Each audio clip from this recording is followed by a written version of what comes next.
አልፋሽቃ ኢትዮጵያውያን ናቸው የሚያርሱት። ስለ ኢትዮ ሱዳን ምናምን ለገዳሪፍም ድረስ ሂድ እዛም እኛ ውስጥ ያለው ችግር ነው እንጂ ያስቸገረን እኔ ሻዕቢያም አላስቸገረኝም፣ ግብጽም አታስቸገረኝም ብያለሁ። አሁንም ህወሓትም ፋኖ ዘመነ ካሴ አይደለም ሸኔ አይደለም እያስቸገረን ያለው እያንዳንዱ ሰው ነው በራሱ አብዶ ያስቸገረን። ለኔ የሚያስቸግረኝ እዚሁ ኢትዮጵያ ውስጥ ያለው እኔን የሚመስለው የኔ ቤተሰብ የኔ ወንድም የኔ ጓደኛ እንጂ ሌሎች ጥራቶች አይደለም። አሜሪካም ሆነ ሌላ ዓለም ላይ ያለ አያስቸግርም። እኛ ያላከበርነውን ግን አሜሪካ እንድታከብረው እንግሊዝ እንድታከብረው አትጠብቁ። እኛ የረገጥነውን እኛ ያረከስነውን ግብጾች እንዲያከብሩት አትጠብቁ። እኔና እናንተ እንከባበር፣ እንተዋወቅ፣ አብረን እንቁም። መርሃችን ሰውነት፣ መርሃችን ኢትዮጵያዊነት፣ መርሃችን ሀቅ። በቻልነው አቅም ዘረኛ፣ ጎጠኛ፣ መንደርተኛ እየሆን እንዴት ሌሎች አንድ ያርጉ? በቻልነው አቅም እያጨበረበርን እንዴት ሌሎች ስለ ሀቅ እነሱ መጥተው ይሙሩ? በቻልነው አቅም በሃይማኖት ሰበብ ታጣቂዎችን የገዳዮች መናኸሪያ አድርገን ኦርቶዶክሶች ሞቱ ማንስ ሞቱ እያሉ ከመናገር ጀምሮ ገዳይነት ነው። ኦርቶዶክሶች ሞቱ ብሎ መናገር በራሱ ገዳይነት ነው። ገዳይነት በዘመነ ስም የሚለምን በመሪ ወዳጆ ስም የሚለምን ሀቅን እኛ ሳንኖረው እንዴት ነው ሌሎች እንዲኖሩት የምንፈልገው? እውነት አሁን ደብረጽዮን ነው ያስቸገረን? እውነት ደብረጽዮን ነው ያስፈራራ? እስኪ እውነትን ነው ጃንመሮ ነው ያስቸገረን? ግን በሸኔ ታፔላ ብዙ ሌባ አለ። ዛሬ ላይ በቤንሻንጉል ጉሙዝ ክልል ላይ ከ40 በላይ ሰዎች ተጨፍጭፈዋል። አንድ ገጠር ቀበሌ ላይ ሰበር ዜና። የሸኔ ታጣቂዎች ሄደው ከ40 በላይ ነዋሪዎችን ጨፈጨፉ። ምንድነው ሰበር? እና ያንን እዛ ገደል ያንን ዜና ሰራ። እንደዚህ አይነት ነገሮች ይሰራሉ። ይሄ ብታምኑም ባታምኑም ዛሬ ኢትዮጵያዊ ሆነን ሰው ሆነን ሀቅን ኖረን ለሀቅ እስካልሰራን ድረስ ገና ነው። ተራ ቦምባ ፈንጂ ድረስ ይሄዳሉ እነዚህ ፍንክትካቸው። ኢትዮጵያ እያደገች እየተሳካለት በሄደ ቁጥር የስኬት አንዱ ትልቁ ነገር ፈተና ይዞ ይመጣል። ጉባኤ ኢትዮጵያ ላይ ገቢ ቢኖር ኖሮ አሁን የምዘረጥጣቸው ፖለቲከኞችም ማንኛውም ያልተጋጨሁት የለኝም። ነውረኛ የሆነ ነገር በሙሉ ማለት በሚዲያም ይሁን በሃይማኖት አባት በባለስልጣንም ይሁን በየትኛውም ቦታ ላይ ቆሻሻን ቆሻሻ ከሚገባው በላይ ትውልዱ እንዲረዳው በሚል በጣም ገላጭ በሆነ በኃይለ ቃል ነው የምናገረው። የምናገርበት የራሱ ጀስት ኮዝ አለ። ሰው ገቢ ቢኖረው ኖሮ እዚህ ብዙ ሰዎች አፋቸውን እየከፈቱ ይመጡ ነበር። ምንም የለም። ገቢና ኦር የሆነ ስኬት ማለት እኔ ስኬታማ ነኝ። አሁን በተለይ ባለፈው ላይ ኢሞሽናል ሆኜ እንደዚህ እንትን እያልኩት ያለው እንደ ገቢ አሁን ሌላ ገቢ የማግኝበትን ስራ ያው እንትን እያልኩ ነው። ወደዛው ሄዳለሁ። እግዚአብሔርም እኔ የሰው ተመጽዋች መሆን አልፈልግም እያልኩ ያለሁት ለምን ቶሎ አልተለወጡም በሚለው በጣም ተቋጭቼ ተናድጄ ነበረ። ስለዚህ በዛ ስሌት አሁንም ሌላው ነገር የሚቀጥል ይሆናል። ወደዛ ሄዳለሁ እንጂ እዚህ ጋር ሆኜ ወይ ዋሸሁ ወይ ያስመሰልኩ የምቀጥልበት እድልም የለም። እውነትን ባለመውደዱ እኔም በስራዬ ሰውም በስራው ሁላችንም የዘራነው እንድናጭድ እፈልጋለሁ። በዛ መልኩ አድርጌ ገቢ በማገኝበት መልኩ እሄዳታለሁ እንጂ እዚህ ቁጭ ብዬ ሀሳቤን አልቀይርም። ግን መኖር እኔ ሌላ ነገር ለመስራት አይደለም። በቃ የቤተሰብ ኃላፊ ነኝ። ስለዚህ ቤተሰቤን ማስተዳደር ስላለብኝ ቁጭ አልልም። ወደ ሆነ ነገር ላይ እሄዳለሁ ማለት ነው። ያንን ነው የማደርገው። ለተፋር ለምሰራው ሀገር እንዲኖረኝ ያ የግዴታ ነው። ሀገር እንዲቀጥል ለማለት ገቢ ለማግኘት እንደዚህ አይነት ሂሳብ እሰራለሁ። እየሰራው ነው ያለው። ከቀን ቀን እንዴት ነው የማደርገው? ያን ኃላፊነት ለመወጣት የሚያስችለኝ ቅድመ ዝግጅት አደርጋለሁ። ከሱ አንፃር ተምረን ብንኖር ደግሞ ሌላ ነገር ላይ ሲሆን ሌላ እድገት ይመጣ ነበር። ግን እኔ ያወራሁትን ነገር ይዤ ይሄ የማወራው ነገር ለኢትዮጵያ ሕዝብ የማይጠቅም ከሆነ መቀበሩ መተው ጥሩ ነው። ይሄ የኢትዮጵያ ሕዝብ ውሳኔ ነው። በቃ ሰው የማይወደው ለምን እኔ እዚህ ለፈልፋለሁ? እኔም ወደ ሌላ ስራ ሄዳለሁ። ሰውም ወደሚወደው ይቀጥላል። ሁሉም የዘራውን አይነት ነገር ነው እና ወደዛ እንደምንሄድ እያወቅን ፖለቲከኛውም እንደዛ ሂሳብ ቢሰራ በሚዲያ ላይ ያለው እዚህ ጋር እንዴት ገንዘብ ነገ ማንነትን ያጠፋል እንጂ እንዴት እንደሚሰራ አውቃለሁ። ያ ነው ወይ? እንደዛ አይነት የሚቀባጥር ሰው ነው ወይ የኢትዮጵያ ሕዝብ ያጣው? እንደዛ አይነት ቅዠታም፣ ለፍላፊ፣ መርዶ አርጂ፣ ነውረኛ ሰው ነው ወይ ያጣው የኢትዮጵያ ሕዝብ? ያንንማ ይኸው ቢቢሲ እያወራ አይደል? ዶይቼ ቬለ እያወራለት ነው። ያንንማ ብዙ ሚዲያዎች አሉ እዚህ ኢትዮጵያ ውስጥ። ግን ብዙ ሰዎች ስለወደዷቸው እኔ መጀመሪያ አካባቢ ላይ ስማቸውን ሁሉ አንስቼ አወራቸው የነበሩትን በቃ ትቻለሁ። ሰው እስከወደዳቸው ድረስ ሰዎቹ ልክ ናቸው። እንደውም እነሱ እኔን ይህ ሰው አልገባውም ሳይሉኝ አይቀሩም። ኢየሱስ ክርስቶስ እያስተማረ እያለ የቄሳር ለቄሳር ነው ይሄ ላይቭ ላይ የምመጣበትና እናንተ ባለጸጎች ባለጸጋ ወደ መንግስተ ሰማያት ከሚገባ ይልቅ ግመል በመርፌ ቀዳዳ ቢሾልክ ይቀላል ምናምን ነው እያለ ሲል የሆኑ ሰዎች መካከልንም ይሄ ሰው እብድ ሳይሆን አይቀርም ይሉታል ኢየሱስን። ይሄ ሰው እብድ ሳይሆን አይቀርም እና እዚህ ጋር መጥቼ የምናገረው ነገር እነዛ በጣም አንዳንድ ቻናሎች በአንዱ ቻናላቸው ብቻ $55,000 በላይ በወር የሚያገኙ ናቸው። እኔ አሰስመንት ሰራለሁ እንዳልኳችሁ እዚህ ጋር መጥቼ ሳውራ የብዙ ነገሮችን ጥቅል ነው እንጂ ዝም ብዬ ዝግብት ብዬ ምናምን ማውራ አይደለም። በቃ በቻልኩት አቅም ሁሉ ቆፍሬ የተረዳሁትን ነገር ለሰዎች ይጠቅማል በሚል መልኩ ነው የማውራውና ራሴን ላለማክሰር $55,000 በላይ በአንድ ቻናላቸው እየሰሩ 4-5 ቻናል ያላቸው ሰዎች ናቸው እነዛ ሰዎች። እሱንም በሌላ እንትን አየዋለሁ ማለት ነው። ያን ገንዘብ እያገኙ ሰዎች እያዩቸው አላስገደዱ። እባካችሁ ይሁን አላሉ። በቃ እነዚህ ሰዎች እንደውም እኔን ይሄ ሰው እብድ ሳይሆን አይቀርም እውነትን አወራለሁ ብሎ ኢትዮጵያዊነትን ብሎ አወራለሁ ብሎ የሚሉ ይመስለኛል። የራሴን ግን እኔ ለሰው ልታዘዝ መጥቼ ሰው ያንን ካልወደደ እኔ ደግሞ ወደሚፈልገው መሄድ እንጂ ግዴታ በዚህ ተጠርፎ መውደቁ አግባብነት አይደለም። ግን በአብዛኛው ሰዎችን በተለይ ሶሻል ሚዲያ ላይ የሚያወራውን ሞባይል ያለው ሁሉ እንዲያወራ በተመቻቸለት ሁኔታ ላይ መርጦ አለመስማት፣ የሚጠቅምን ነገር አለመስማት፣ በማስተዋል ነገሮችን እጅግ በጥርጣሬ ለማመን የሚከብዱ እጅግ ብዙ ድካሞችን ለማጣራት ብዙ ድካሞችን መድከም በሚገባበት ሰዓት ላይ እንዲሁ በተገኙ እያወቅናቸውም ሰዎችን ከነሱ አልነጠልካን ችግሩ የኛ እንደሆነም ማወቅና መከራችንን ያበዛ ነው እኛ እንደሆነን ጠማሞች የተጣመመ ነገር እንዲያወሩ የፈቀርነው አድማጭ ተመልካቹ እንደሆነም ማመን።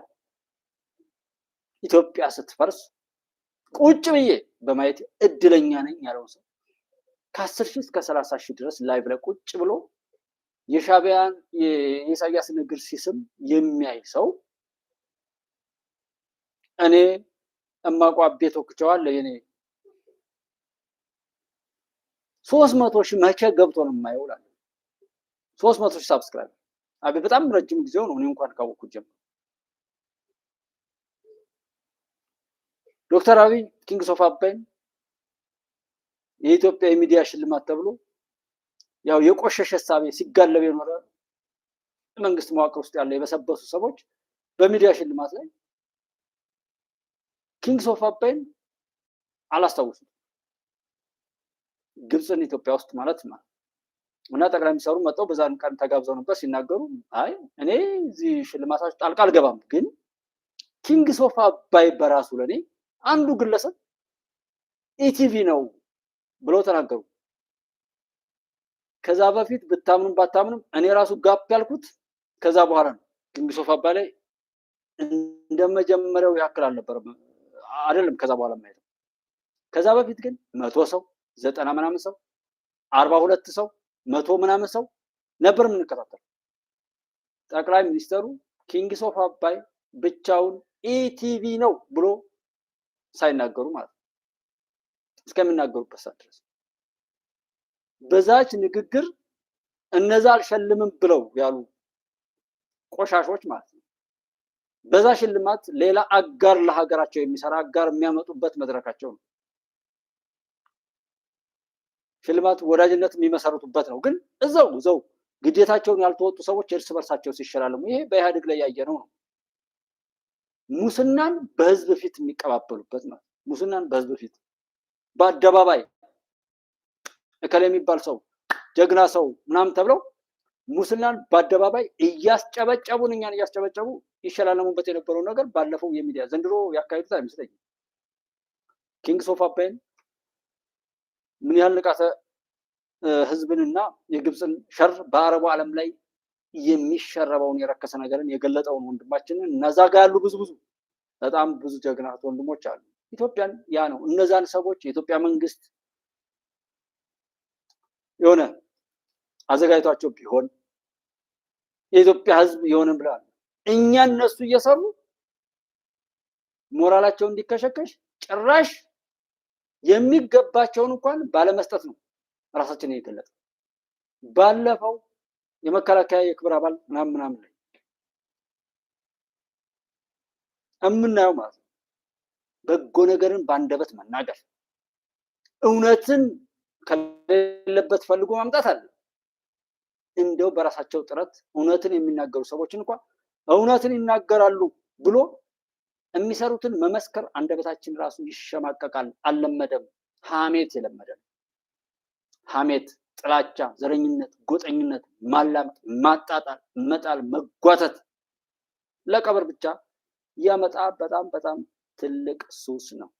አሁን እኛ ሀገር ላይ ያለው ሱስ የሲጋራ፣ የመጠጥ ኦር የሆነ የአልኮል፣ የጫት ምናምን የሚባሉ ሱስ አይደለም ያስቸግረው።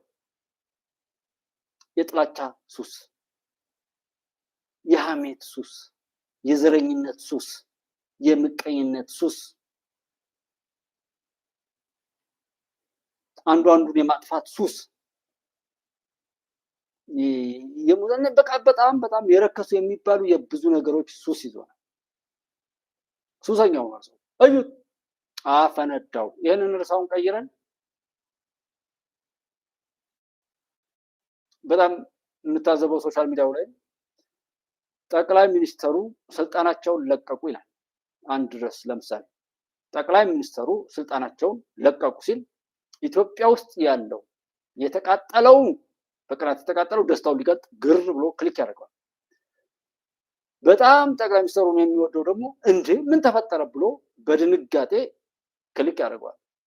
ሁሉም ይገባል። የገባው ጠቅላይ ሚኒስተሩ ብሎ በድንጋጤ ነው ሁሉም የገባው። ሁሉም ባፉ እልም ያርግ ብሎ ወይም ፈጣሪ ፍረድብ ብሎ ባይለው ያንን ሚዲያ በደነገጡበት ልክ ያ ሚዲያ ተረግሟል። ገንዘብ ሊያገኝ ይችላል። አሁን በቅርብ የሰራዊቱ ደሞዝ ተቋረጠ ይላል። አሁንም የኢትዮጵያ መከላከያ ሰራዊት ጥላቻ የሚያናጉዛቸው ሰዎች በሙሉ ደስታቸውን ሊያረጋግጡ ክሊክ ያደርጋሉ። ምነካው የኔ ጀግና መከላከያ ሰራዊት ብሎ ደግሞ አሁንም ክሊክ ያደርጋሉ። ሰዎች ግን ሲገቡ ሌላ ሀገር ነው የሰራዊቱ ደሞዝ የተቋረጠው። የቅድሙ ጠቅላይ ሚኒስትርም ሌላ ሀገር ነው፣ እንግሊዝ ነው፣ ካናዳ ይመስለኛል። በዛን ወቅት ላይ የዜና እንትን ያለው እንደ አይነት ነገሮችን ሰዎችን ስቦ ከገቡ በኋላስ ከዛ በኋላ ለምን ሰው ይሄዳል? በዚህ ምንም ቢል ሰው ያሸንፋል። ከዛ በኋላ ሰው ከሄደ ግን ያን የሚናገረው ሰው ያሸንፋል። እንዲዋሽ ያበረታታው ውሸት የሚቀርመው ህብረተሰብ ነው እንጂ ያ ሰው ብቻ አይደለም። አለዛማ ያ ሰውዬ ውሸታም ቢሆን ኖሮ ሰው ከሱ ተነጥሎ ከውሸቱ ጋር ሰውየውን ቁጭ አድርጎት ይሄድ ነበር።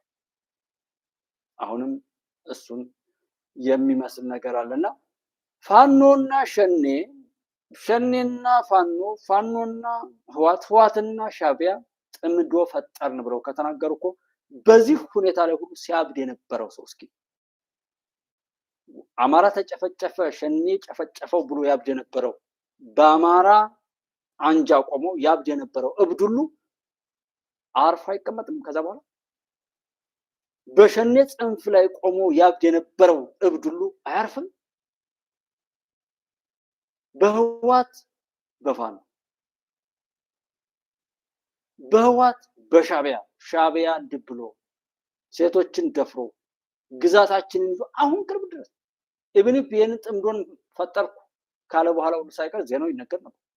በሴቶች ማህፀን ውስጥ ደብዳቤ አስቀምጦ ተገኘ እየተባለ ይነገር ነው። አይበቃውም ታዲያ? አሁን እብዱ ማን? ሻዕቢያ የትግራይን ሴቶች እንደዛ አደረገ ብሎ ሲያወራ የነበረው ህወሓት የኢትዮጵያ መንግስት 1 ሚሊዮን በላይ ዜጎችን ጨፍጭፎብኛል፣ ጄኖሳይድ ፈጽሟል ብሎ ሲጮህ የነበረው ህወሓት ሁለቱ አብረን ነን ካለ ከኢትዮ ኤርትራ ጦርነት ከ90 እና 91 92 አካባቢ የነበረውን እልቂት የአልጀርሱ ስምምነት ምናምን ጀምሮ የነበረውን ያየ ሰው ታዲያ እብዱ ማን ነው? እብዱ ሻዕቢያ አይደለም። እብዱ ህወሓት አይደለም። እብዱ ያንን ይዞ የሚያብደው ሆኖ ተገኘ ማለት ነው።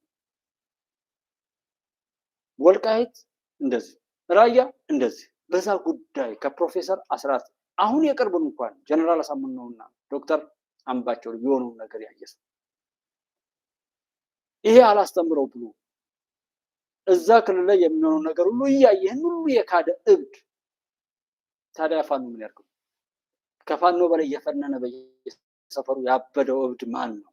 ይሄ ድርጊት ባይኑ እያየ እየሰማ የሚደርሰው ሁሉም ነገር እያየ ራሱን ከዛ የረከሰ ነገር ያልጠበቀው ሰው ነው እርኩስ።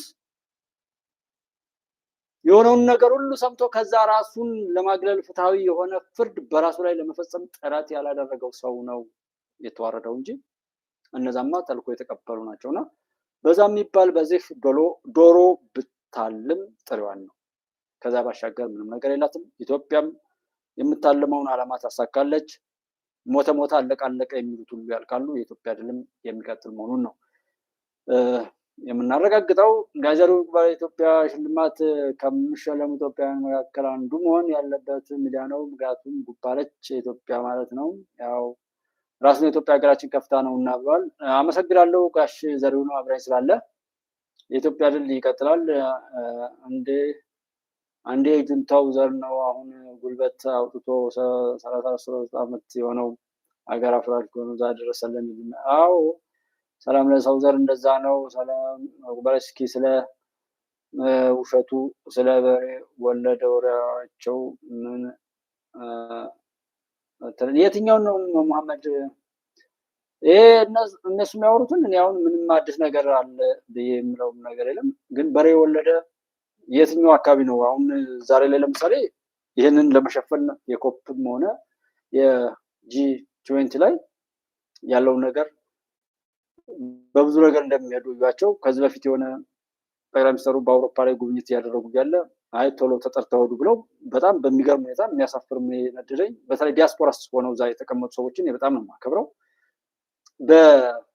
በሚኖሩበት አካባቢና በሚያዩት ነገር ላይ በራሱ ኑሮ በራሱ የሚያስተምራቸው ብዙ እውቀት አለ ብዬ ስለማስብ በዛ ልክ የማከብራቸው ወንድሞቼ ጠቅላይ ሚኒስትሩ እንዲህ ብሎ አፍሮ እንዲህ ብሎ በቃ አባረሩት ምናምን የሚሉ ነገር ሁሉ የሚያወሩ አለና ልክ እንደሱ አይነት የጥላቻ ነገራቸውን ያወራሉ። ግን በብራዚል እና በደቡብ አፍሪካ የነበረውን ነገር እዩት።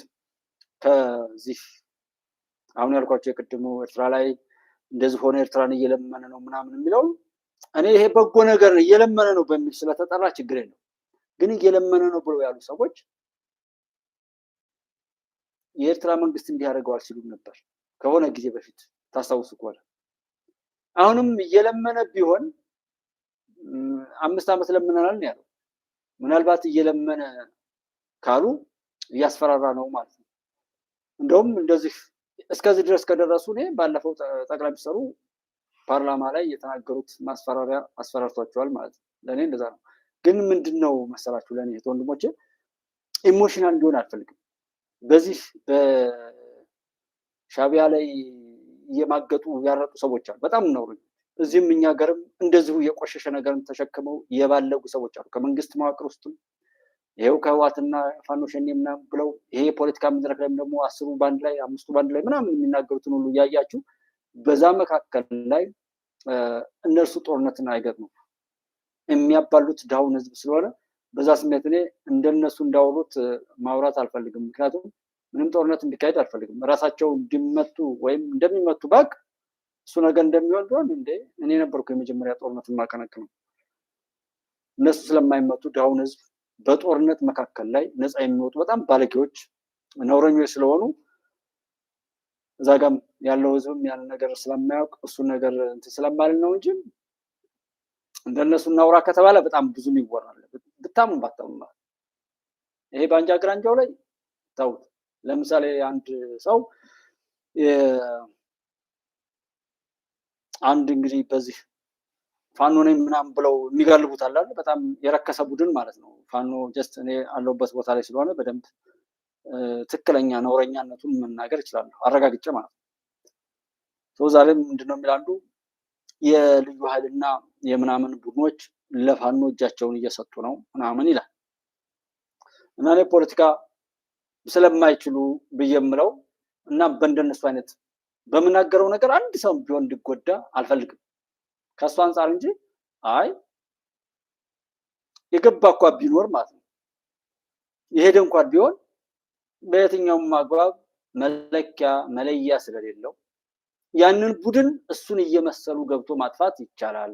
ስለዚህ አሁን እየገቡ ያሉት የመንግስት ተወካዮች ናቸው ወይም ለመንግስት መረጃ የሚሰጡ ሰዎች ናቸው ብሎ ማለት ይቻላል። ዘመነ ካሴ ለዶክተር አብይ ነው የሚሰራው ማለት ይቻላል። መሳይ መኮንን እንደዛ ነው የሚሰራው ማለት ይቻላል። ለምን ትርፍና ኪሳራው ብትሉት መሳይ መኮንን ቢያጥላላም ከቃላት ባለፈ ሰውን የሚያስጨፍረው እሱን እንደተቀጣሪ በኢህአዴግ ላይ እያየ ነው ማለት ነው። ይሄ የነበሩት ፖለቲከኞች ሁሉ እኛ ትክክለኛ ፖለቲከኛ መስለናቸው ስንገባ እኛን እያጋለጡ ለኢህአዴግ ነበር የሚሰጡ።